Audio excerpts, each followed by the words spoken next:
चिकित्सक की होनी चाहिए, उसकी पूर्ति आप कब तक करेंगे? माननीय मंत्री महोदय, मैंने अपने जवाब में माननीय मंत्री जी, मैं जानता हूं कि आप दोनों सिवान के हैं। मैं ये भी जानता हूं कि आप दोनों हमेशा बात करते रहते हैं। मैं ये भी जानता हूं कि दोनों एक दूसरे का समस्या का समाधान करते रहते हैं। जवाब दीजिए माननीय मंत्री।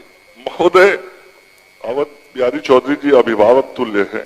मैंने अपने प्रश्न के जवाब में बताया है कि विभाग को विशेषज्ञ चिकित्सकों की आवश्यकता है, पद की रिक्ति है और पद खाली है, तभी तो उनके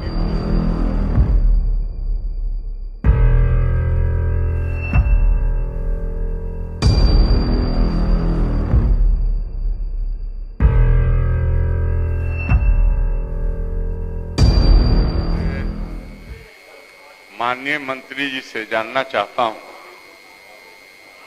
कि सिवान जिला अस्पताल में मानक के मुताबिक 81 चिकित्सक, अपने जवाब में आपने दिया है,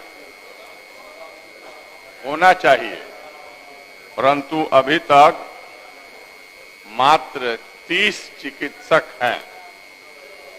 51 चिकित्सक अभी भी सिवान जिला अस्पताल में नहीं है और इसके पूर्व भी मैंने आपसे प्रश्न किया था कि सिवान जिला अस्पताल में भिन्न भिन्न रोगों के विशेषज्ञ चिकित्सक के नहीं रहने के कारण रोगियों की दिक्कत होती है और उपचार के लिए उन्हें गोरखपुर या पटना भेजने का काम सिवान जिला अस्पताल करता है। आपने कहा था कि प्रक्रियात्मक है और प्रक्रियात्मक कार्रवाई तकनीकी सेवा आयोग से हो जाने के बाद विशेषज्ञ चिकित्सक दे दिए जाएंगे। मेरा प्रश्न भी विशेषज्ञ चिकित्सकों से ही संबंधित है, क्योंकि न्यूरो के डॉक्टर नहीं है, हार्ट के डॉक्टर नहीं है और वहां आपने डिप्टेशन किया है, हफ्ता में एक दिन न्यूरो जाते और एक दिन हार्ट के जाते हैं। तो मैं आपके महोदय, आपके माध्यम से माननीय मंत्री से जानना चाहता हूं कि क्या जो चिकित्सकों की कमी है और विशेषज्ञ चिकित्सकों की आवश्यकता है, उस आवश्यकता को, स्वास्थ्य को देखते हुए सिवान जिला अस्पताल में आप कब तक विशेषज्ञ चिकित्सक और जो आवश्यकता जितने चिकित्सक की होनी चाहिए उसकी पूर्ति आप कब तक करेंगे? माननीय मंत्री महोदय, मैंने अपने जवाब में माननीय मंत्री जी, मैं जानता हूं कि आप दोनों सिवान के हैं। मैं ये भी जानता हूं कि आप दोनों हमेशा बात करते रहते हैं। मैं ये भी जानता हूं कि दोनों एक दूसरे का समस्या का समाधान करते रहते हैं। जवाब दीजिए माननीय मंत्री। महोदय, अवध बिहारी चौधरी जी अभिभावक तुल्य है। मैंने अपने प्रश्न के जवाब में बताया है कि विभाग को विशेषज्ञ चिकित्सकों की आवश्यकता है, पद की रिक्ति है और पद खाली है, तभी तो उनके नियोजन के लिए बीटीएससी के माध्यम से विज्ञापन प्रकाशित हुआ है और 3623 विशेषज्ञ चिकित्सकों का विज्ञापन अभी कुछ दिन पूर्व बिहार तकनीकी सेवा आयोग के द्वारा प्रकाशित किया जा चुका है। जहां तक माननीय सदस्य ने ये विषय कहा कि पूर्व में मैंने सदन को आश्वस्त किया था कि विशेषज्ञ चिकित्सक सिवान में उपलब्ध करा दिया जाएगा। निश्चित रूप से यदि बीच के 16 महीनों में मैं स्वास्थ्य मंत्री रहा होता तो अब तक वहां विशेषज्ञ चिकित्सक हो गए होते। मैं नहीं था 16 महीना अवध बिहारी चौधरी जी, इसीलिए वो काम उस वक्त नहीं हो पाया। अब जब मैं बना हूं तो फिर से नियुक्ति की प्रक्रिया शुरू कर दिया हूं और मैं आपको विश्वास दिलाता हूं कि जिस प्रकार सिवान सदर अस्पताल की सूरत हमने बदली है, नया अस्पताल भवन आपको दिया है, इतना बढ़िया व्यवस्था अभी कुछ महीने पहले शुरू किया है, कुछ महीनों में ही ये विशेषज्ञ चिकित्सक भी वहां चले जाएंगे। अब तो हो गया। माननीय अध्यक्ष महोदय, माननीय मंत्री जी ने जो मुझे हमारे प्रश्नों के जवाब जो खंडवार दिए हैं, मैं आपके जवाब से अन्य खंडों के जो जवाब है उससे मैं पूर्णतः संतुष्ट हूं, इसलिए कि मैं सिवान हेडक्वार्टर से ही जीतता हूं और मेरे ही इलाके में सिवान जिला सदर हॉस्पिटल है।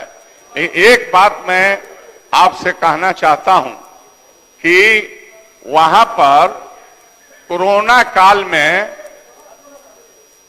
ऑक्सीजन प्लांट लगे थे,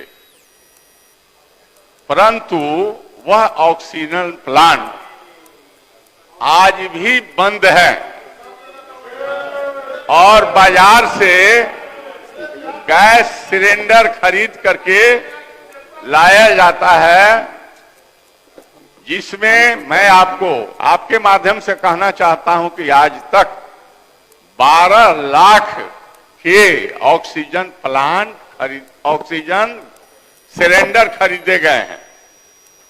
तो इसका औचित्य क्या है? क्यों नहीं उस ऑक्सीजन प्लांट को इतना दिनों से 17 महीने हो गए चालू नहीं किए गए और ये बाहर से ये ऑक्सीजन गैस सिलेंडर खरीदने के पीछे औचित्य क्या है? माननीय मंत्री जी, और आपके माध्यम से मैं चाहता हूं कि आप सिवान के हैं, प्रसन्नता है, आपने जवाब दिया, प्रसन्नता है, परंतु आपके रहते हुए कोरोना काल में माननीय विधायकों के जो ऐच्छिक कोष थे वो दे दिया गया, आप लोगों ने लिया, मैंने भी दिया, परंतु आपने सजगता दिखाई, लेकिन वह ऑक्सीजन प्लांट क्या बात है कि इतने दिनों से बंद है, जवाब वो बंद नहीं रहा है और वहां पर जेएनएम की भी कमी है, जिसके चलते परसों में भी दिक्कत होती है। इन तमाम चीजों के बारे में मैं कहूंगा कि यह अलग से ऑक्सीजन प्लांट नहीं चालू करके बाहर से ऑक्सीजन ये सिलेंडर खरीदने का औचित्य क्या है? माननीय मंत्री जी, महोदय, समय समय पर विभाग के द्वारा जहां भी ऑक्सीजन जनरेशन प्लांट लगे हैं उन सभी ऑक्सीजन जनरेशन प्लांटों को चला के उसकी जांच की जाती है। अभी माननीय अवध बिहारी चौधरी जी ने जिस विषय पर ध्यान आकृष्ट किया है, 1 महीना पूर्व भी राज्य के विभिन्न अस्पतालों में, चाहे वो अनुमंडल अस्पताल हो या सदर अस्पताल हो, जहां पे ऑक्सीजन जनरेशन प्लांट लगे हैं उसका ट्रायल हमने करवाया था। लगभग 30 जगहों पे उसके कठिनाई, तकनीकी कठिनाई आई थी। उस संदर्भ में विभाग के द्वारा कार्रवाई किया जा रहा है, लेकिन अधिकतर जगहों पे यदि वो प्रश्न रहता तो मैं पूरी सूची लेके आ जाता। अधिकतर जगहों पे ऑक्सीजन जनरेशन प्लांट चल रहा है, काम कर रहा है। सिवान के संदर्भ में विशेष तौर पे जो माननीय सदस्य ने बताया है, मैं उसको भी दिखवा लेता हूँ। हाँ बोलिए। मेरा अंतिम प्रश्न मेरा अंतिम है माननीय मंत्री जी से कि सिवान जिला सदर अस्पताल में जो समस्या है रोगियों के इलाज में, खंडवार मैंने आपसे प्रश्न किया है, आपने जवाब दिया। क्या विशेषज्ञ चिकित्सकों के वहां पर प्रतिनियुक्ति, पदस्थापन और ऑक्सीजन प्लांट कितने दिनों में चालू करा देंगे? यही आपसे मैं प्रश्न पूछता हूं। माननीय मंत्री में नए चिकित्सकों के पदस्थापन के संदर्भ में महोदय मैंने बताया, बीटीएससी एक स्वायत्त संस्था है। बीटीएससी परीक्षा लेता है, बीटीएससी परिणाम प्रकाशित करता है और उनकी अपनी पूरी प्रक्रिया जब पूर्ण होकर हमें परिणाम मिलती है, फिर उसके बाद हम उन चिकित्सकों की नियुक्ति जिन अस्पतालों में आवश्यकता होती है उसके अनुरूप करते हैं। तो परिणाम मिलने के बाद निश्चित रूप से अवध बिहारी जी और मेरा भी जिला है तो विशेष चिंता रहती ही रहती है। और आपने ठीक कहा, हम दोनों समय समय पर अपनी समस्याओं का निदान का प्रयास भी करते रहते हैं। तो इस काम को हम करेंगे और ऑक्सीजन जनरेशन प्लांट को अगले 15 दिनों के अंदर मैं उसको ट्रायल करा के जांच करवा देता हूं।